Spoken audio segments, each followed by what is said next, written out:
pada kesempatan kali ini Bapak bisa hadir kembali bersama kalian dalam pelajaran informatika. Tapi sebelumnya kita absen terlebih dahulu. Siapa di sini yang tidak hadir? Siapa? Adia, Nova, sama siapa lagi? Eriko. Kemana itu? Oh, ada kegiatan masih? Kegiatannya apa? Kalau boleh tahu? Oh, tazkiyah kepada ada orang tua siswa yang meninggal ya. Oke, kalau tidak ada masalah, kita lanjutkan saja. Sebelum kita melaksanakan pelajaran kali ini, alangkah baiknya kita berdoa terlebih dahulu. Berdoa untuk agama dan kepercayaan masing-masing dalam hati Bapak Pasar.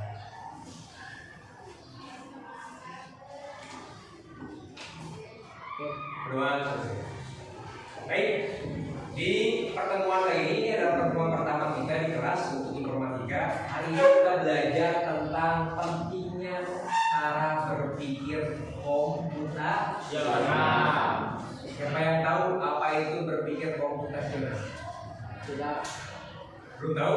Belum. Tapi sebelum kita sebelum Bapak menjelaskan lebih jauh tentang berpikir komputasional, Bapak ingin ngecek terlebih dahulu. Apa yang nanti akan Bapak cek? Diceknya nggak? Ya. Nah, sekarang Bapak akan ngecek dulu kemampuan kalian dalam menebak sesuatu. Namanya kecerdasan visual spasial. Jadi kalian bisa menebak dari potongan gambar, kalian bisa tahu itu gambar apa. Siap? Siap. Oke. Kita lihat. Kira-kira kalau seperti ini gambar apa ya? Nah, ini gambar apa kira-kira?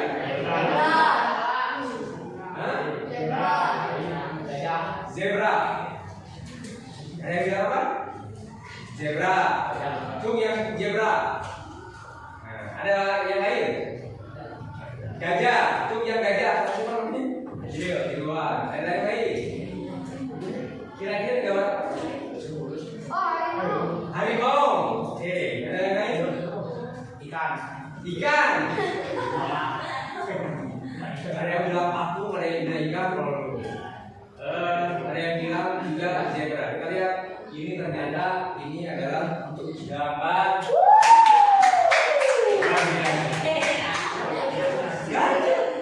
Bukan jeruk.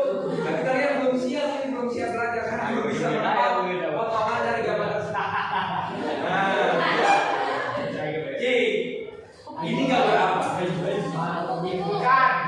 Apa? Cupang. Kucing. Ikan. Kupu-kupu. Cung yang kupu-kupu. Angkatan nama apa? Cung yang ikan cupang. Banyak nih. Cung yang kucing. Burung Pak. Burung apa? Burung gajah. Oke, kita lihat. Ini ternyata ini adalah gambar apa? Bisa di gambar. Udah. Ini adalah gambar kita. Lanjutkan.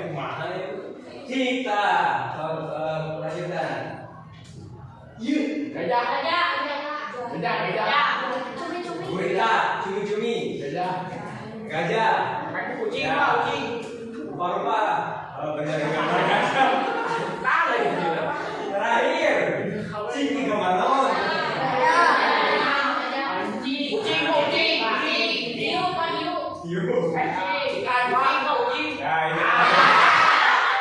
Ini gambar gorila. Nah, ini yang kalian lihat itu kemampuan AI. AI itu bisa menyatukan banyak baik. Itu ada namanya kan kayak untuk Korea itu ya, memang banyak kontroversi, tapi itulah yang bisa Korea. Bahkan AI itu bisa melakukan perubahan baik. Nah, kita kan berpikir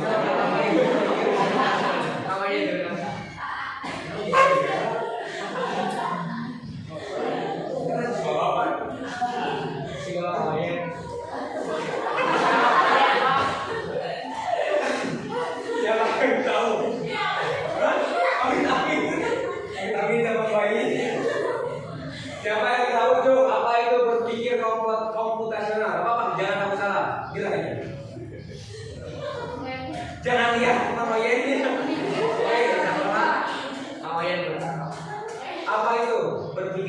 komputasional. Berpikir layaknya komputer atau berpikir layaknya ahli komputer. Kenapa kita punya cara berpikir komputasional? Karena komputer itu berpikir secara umum, tidak acak-acakan, tidak coba-coba, tapi secara umum. Nah, kita lihat berpikir komputasional adalah cara memecahkan masalah seperti seorang ilmuwan komputer. Terus bagaimana caranya kita berpikir seperti ilmuwan komputer? Nah, ini ada langkahnya. Nah, Ibaratnya jam berapa minuman. kita lihat.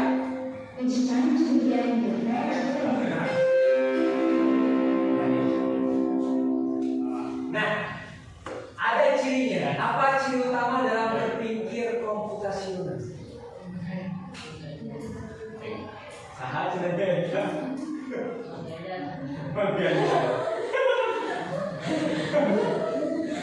Itu makanya. Apa ciri utama dalam berpikir komputasional? Kita akan mempelajari hari ini ciri-ciri dalam berpikir komputasional. Ciri yang pertama adalah, wah, aku baca. Coba.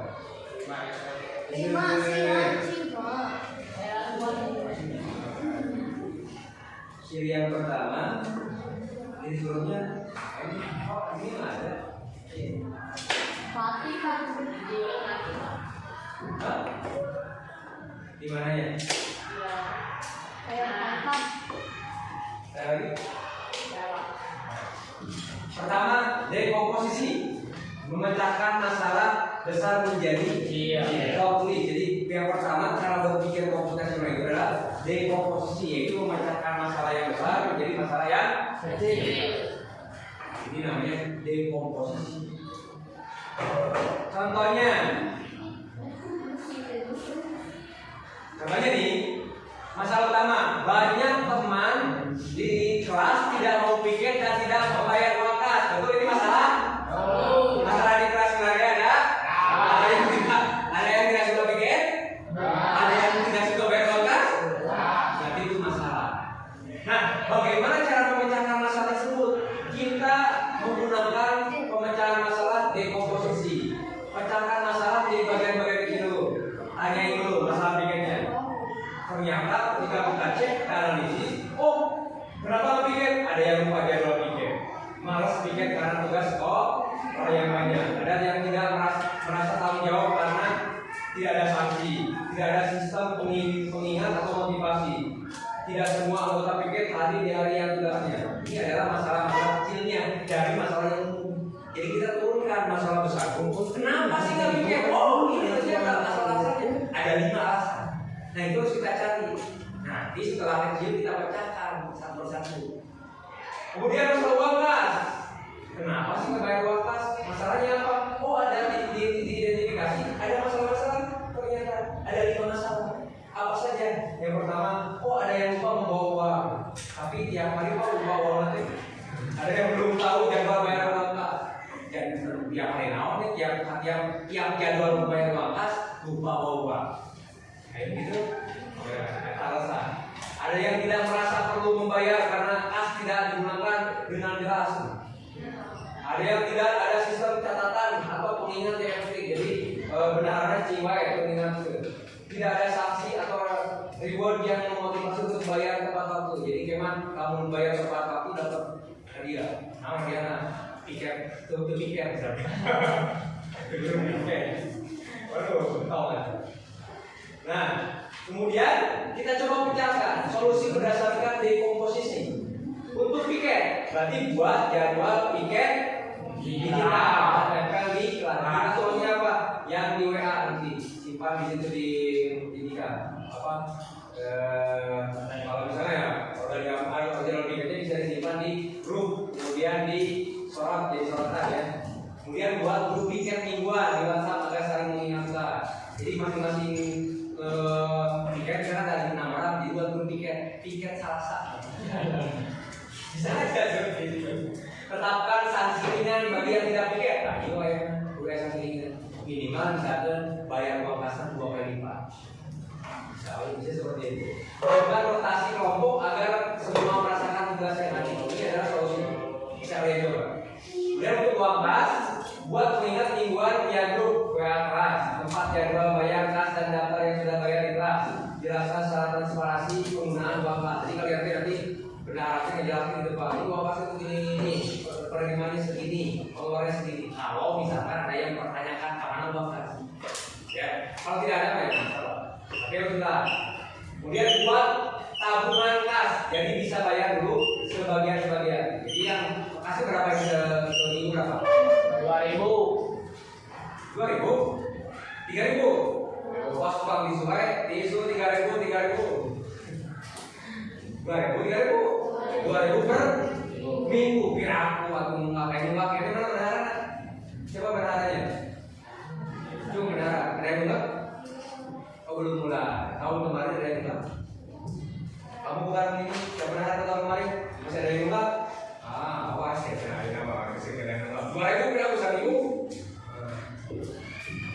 Nah, seperti itu cara dekomposisi.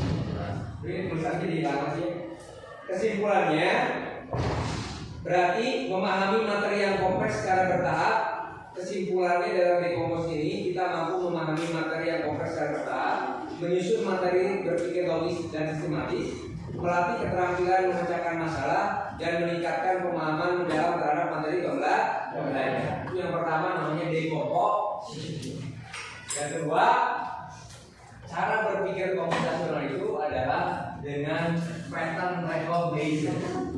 Dicari orang pattern. Ini siapa? Wali kelas kalian. Pendapat. Pattern recognition, mencari orang. Nah, yang pertama tadi apa? Dekomposisi. Apa dekomposisi itu? Memecah masalah besar jadi kan ini. Yang kedua apa? Pattern recognition atau mencari pola. Polanya apa kita lihat. Nah, contoh mengapa lulus luas bangun data dengan pattern recognition.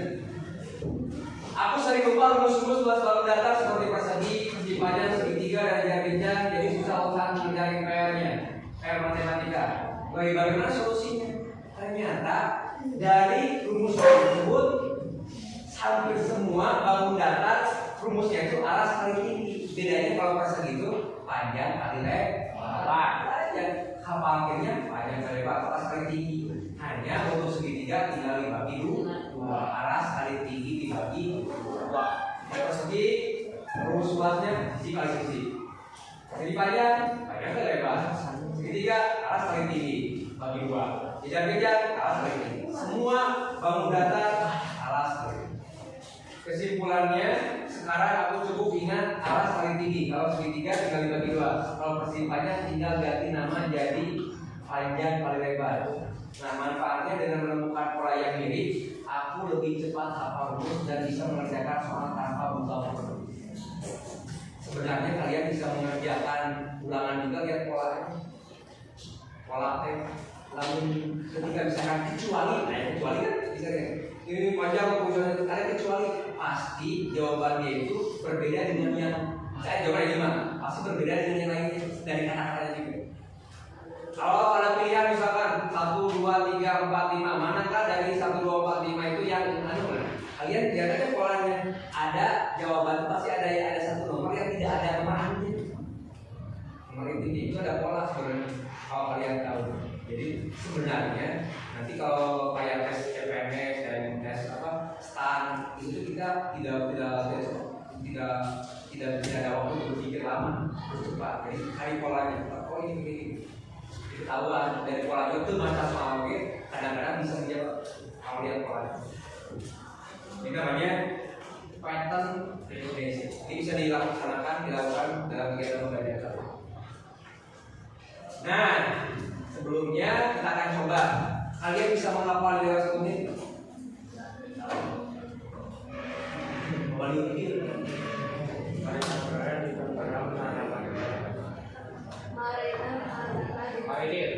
Marina berada di menara. Marina menari. Nah, dengan pattern recognition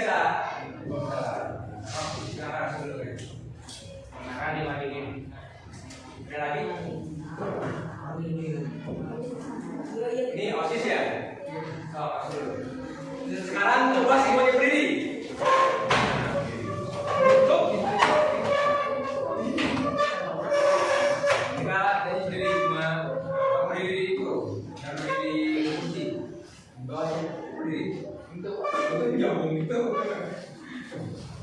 Nah, kita akan coba polanya. Polanya dengan pola irama. Ya. Nah, masalah.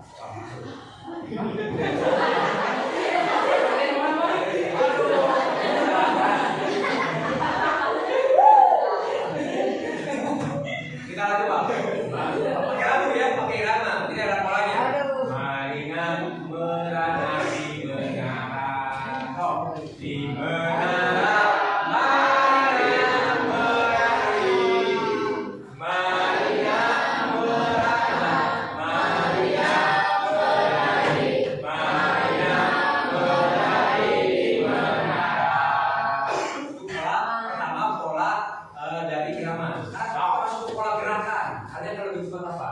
Marina gitu. Marina merana. Marina di menara. Marina merana di menara. Di menara Marina menari. Marina merana. Marina menari. Marina menari di menara. Bisa? Bapak tidak bapak kan ya? 1, 2, 3. Marina. Marina gini. Berarti 1, 2, 3. Marina merana di menara. Di menara Marina menari. Marina merana. Marina menari. Marina menari di menara. Di apa? Dari belakang ininya apa? Ritmenya. Ya. 1, 2, 3. Marina menara di menara. Di menara Marina menari. Marina menara. Marina menari. Marina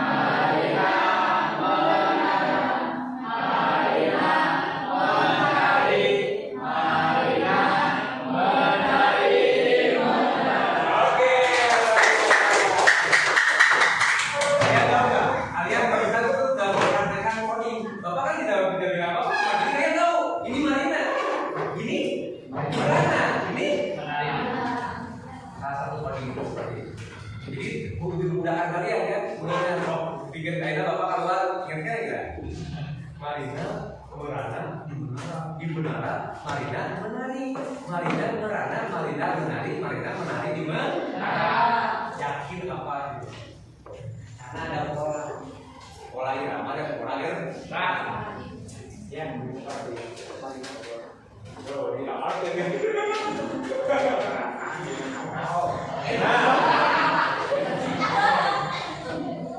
Yang ketiga namanya abstraction. Kenapa? Ketua media. Abstraction. Apa yang saya tahu? Mengambil hal penting, buang yang tidak relevan. Itu abstraction. Abstraction itu mengambil hal penting dan membuang yang tidak relevan.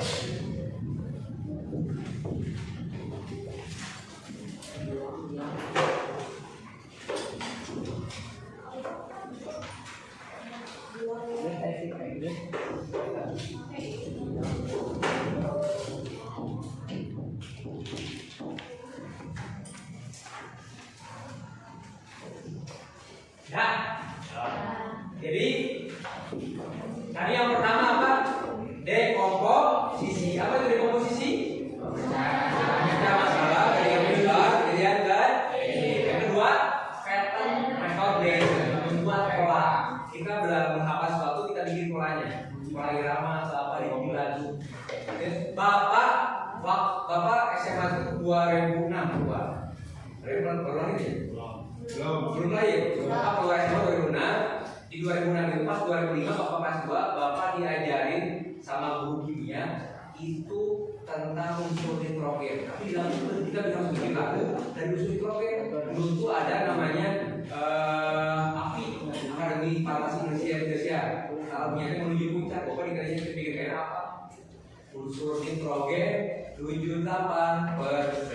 paling banyak di udara. Katanya padahal beberapa tahun yang lalu sob, bayangin akhirnya bapak ber-25 atau 2020 tahun yang lalu. Tapi kaitan apa? Karena ada pattern kita. Ya, sekarang abstraction. Abstraction ini mengambil hal penting buang yang tidak relevan nanti ya ketika kita ditugaskan sesuatu. Contoh, nah, misalkan aku diminta menyiapkan laporan kegiatan upacara bendera hari Senin. Silakan, ada siapa yang rosis di sini? Angkat tangan rosis. Nah, misalkan sama orang itu ditugaskan bahwa kamu bikin laporan kegiatan upacara hari ini. Ya, laporan kegiatan. Apa yang akan kamu lakukan? Berarti harus lihat dulu. Kamu harus mencari pertanyaan dari ini.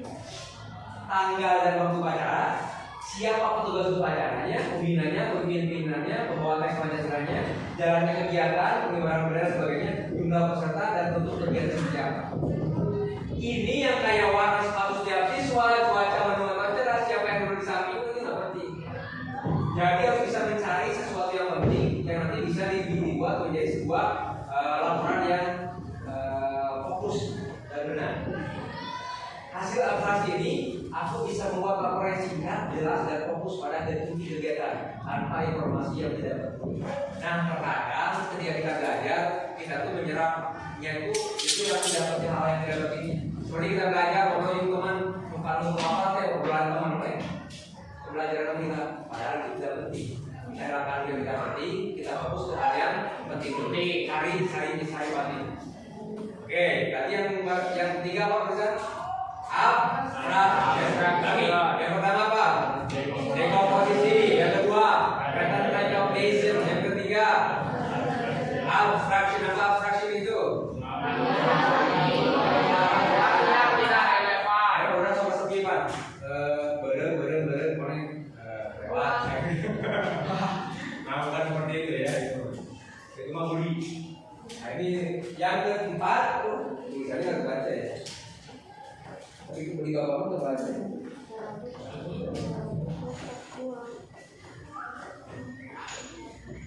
Nah, kita baru jenis hurufnya biar baca. Ada? Muncul? Nah, yang keempat adalah algoritma desain. Nah, jadi dalam berpikir komputasional yang keempat adalah algoritma desain atau menyusun langkah solusi. Jadi ketika kalian belajar itu, ketika kalian menggunakan pembelajaran berpikir komputasional, jadi kalian akan menurunkan dulu algoritma. Kira-kira ini langkah yang pertama ngapain dulu, yang kedua apa dan sebagainya. Ini namanya algoritma desain, menyusun langkah untuk mencari solusi. Bagaimana cara penerapannya? Contoh, masalah pembelajaran. Bagaimana tumbuhan menghasilkan makanan melalui proses fotosintesis misalnya. Bagaimana tumbuhan menghasilkan makanan melalui proses fotosintesis. Nah, penerapan algoritma desain pembelajaran biologi, siswa menyusun langkah-langkah proses fotosintesis layaknya merancang sebuah algoritma urutannya logis dan sistematis seperti dalam pemrograman. Bagaimana langkahnya? Langkah pertama, harus membagi menjadi 3 tahap. Yang pertama input, proses, sama output. Ternyata dalam fotosintesis itu ada inputnya, apa masukannya? Pertama cahaya matahari, kedua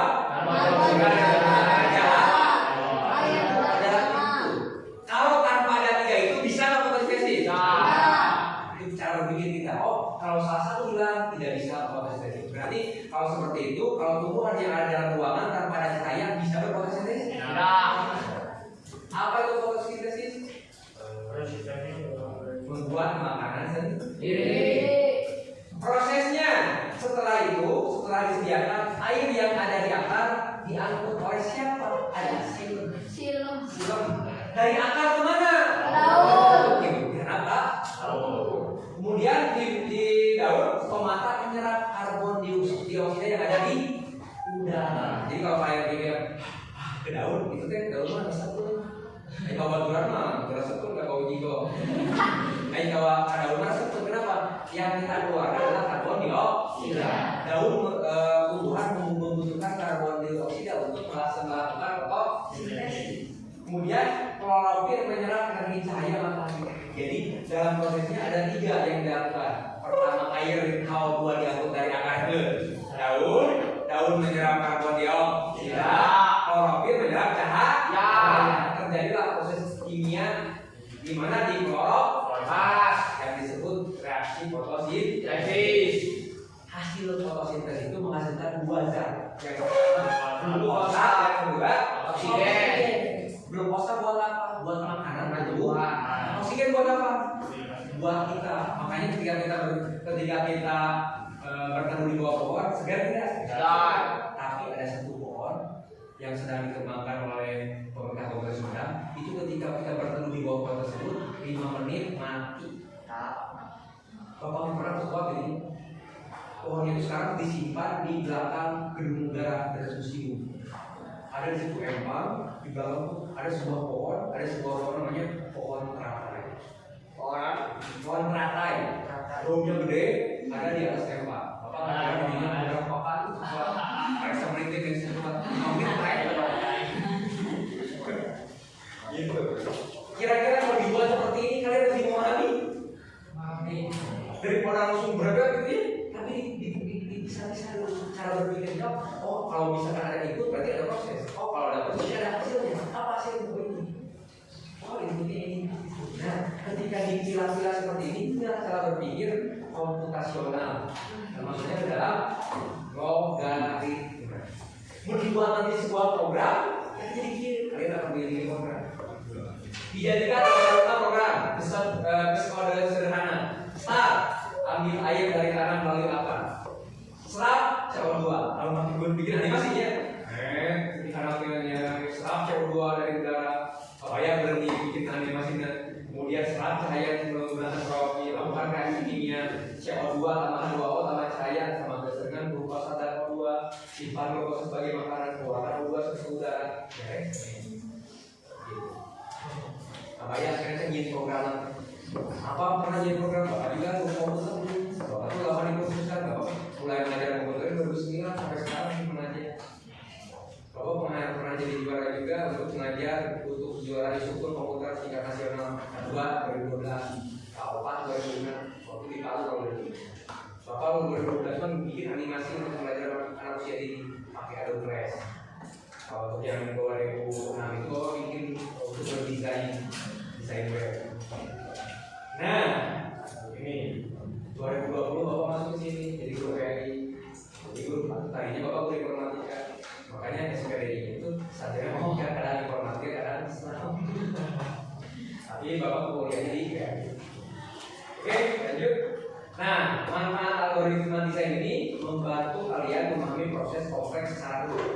Tadi kan hal terbayangnya awalnya fotosintesis seperti apa, tapi ketika diturunkan inputnya tahu inputnya apa aja tadi proses fotosintesis. Tahun lain ya, dilupa? Itu input ini input fotosintesis tadi apa? Kudu naon wae mulai diayakeun ku tumbuhan teh. Hiji air, sebab cahaya, ya. Diprosesnya di mana? Apa yang dihasilkan? Glukosa dan oksigen. Itu cara berpikir komputasional. Jadi lu beri. Jadi apa saja ciri utama berpikir komputasional itu ada empat. Satu, decomposition. Yang kedua, pattern recognition. Yang ketiga, abstraction. Keempat, algoritma design. Kalau pattern recognition itu apa artinya? Mencari pola. Kalau algoritma? Kalau abstraction? Oke. Ini ciri utamanya ada 4. Ingat-ingat nanti kalian kalian bisa terapkan dalam kegiatan pembelajaran kalian. Ya. Oke, kita lanjut dulu. Nah, kita akan coba kalian berpikir untuk yang barusan kita coba ya. Kalian coba berpikir provokasional untuk masalah ini. Masalahnya adalah ada 4 kata, ada sungai, makanan, makan, minum, sama rumah. Coba kalian bikin satu kalimat yang logis dari kata di depan ini tanpa kata penghubung. Waktunya 1 menit guys. Tuh, coba bisa. Tanpa kata penghubung, tanpa di dan sebagainya. Rumah makan minum sule. Apa? Rumah makan minum sule. Rumah makan minum sule. Jadi rumah makan minum di sule. Kurang logis. Rumah sule makan minum. Sule minum rumah makan. Begitu logis. Sule minum rumah makan. Jadi si rumah makan itu dibayar berapa? Minum. Rumah sule makan minum. Rumah sule makan minum. Yang logis, aku coba berpikir dekomposisi. Tadi kan ada dekomposisinya Pak. Kalian udah kenal apa? Menuju rumah sule. Sule makan minum. Oh, ayah kanan tidak bisa. Rumah minum sule makan. Rumah minum, sule makan. Rumah saat bisa minum. Habis waktunya. Nah, habis waktunya. Jawabannya, kalau jawabannya udah aja. Rumah makan sule. Ya? Botol susu. Enggak, kan kita udah belajar abstraction. Bilang kalian dapat. Anjing bapak guru masuk kafe. Kan bapak hanya bilang bikin kalimat dari kata yang di depan sini. Emang harus semuanya 4 kata masuk? Tidak. Hanya bapak syaratnya harus logis. Kalau yang tidak logis jangan dimasukkan. Namanya abstraction. Minum kan tidak penting, ya udah. Rumah makan sule udah Pak. Kenapa nggak pakai minum? Ya kasih apa? Minumnya pakai minum saya nggak penting, nggak akan masuk. Itu jangan dipakai. Kenapa dipakai? Nah, dari ini itu saja mungkin yang bisa bapak sampaikan. Nanti minggu depan kita akan bertemu kembali. Mudah-mudahan kita bertemu kembali. Bukannya di sini bisa nanti bisa langsung praktek. Tapi sebelum praktek ini kita akan ajarkan dulu, untuk materi pertemuan berikutnya. Nah, berikutnya mungkin akan kita belajar tentang Microsoft ya. Nah, itu saja yang kami bisa bapak sampaikan. Sebelumnya kita tutup dengan lahir majelis. Silakan dulu yang rapi. Nah, doa majelis tahu. Subhanallahumma wa bihamdika asyhadu an la ilaha illa anta astaghfiruka